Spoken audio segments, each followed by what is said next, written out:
Changamoto kubwa sana ya watu kutengeneza risiti fake, ghost receipts.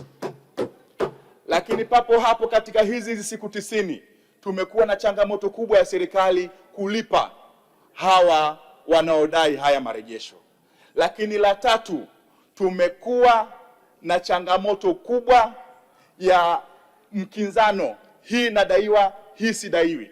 Lakini kwa sababu serikali imekuja na mfumo mpya mzuri wa IDRAS wa kuyatambua haya yote kwa wakati. Mfumo huu kama tulivyofahamishwa umeanza mwezi wa pili.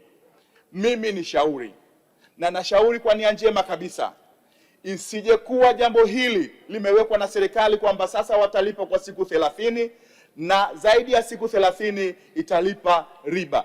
Isije kuwa jambo hili tumejiwekea kama kichaka cha kuhakikisha watu sasa wanalipwa riba na serikali kaanza kupata mzigo mkubwa.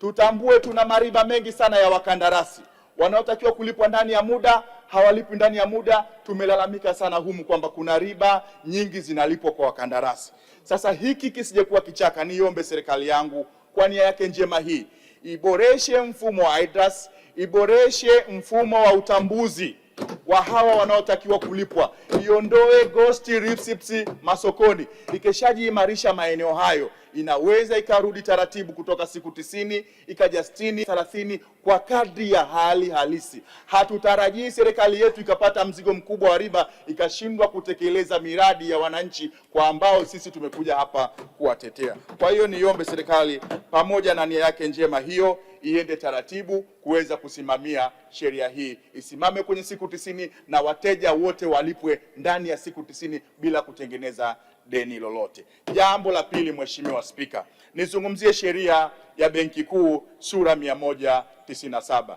Nimefurahishwa sana na namna serikali ilipokuja na mapendekezo ya kupunguza overdraft ya mapato halisi kutoka 18% kwenda 14%. Ni jambo zuri kwa sababu inaonyesha wazi serikali inakwenda taratibu kuimarika katika ukusanyaji wa mapato, inakwenda taratibu kuimarika katika kujitegemea. Lakini kifungu cha kanuni namba 69 kinachoeleza kwamba hata serikali ikipata dharura yoyote haiwezi tena kurudi BOT ikishakuwa imefikia ukomo wa 14%. Mambo matatu tuyazingatie katika hili. Moja, misaada na mikopo imepungua na hata hiyo ambayo imepungua haitabiriki. Lakini la pili, bajeti tuliyokuwa nayo leo hii tunayojadili imekuwa kwa zaidi ya 10.3.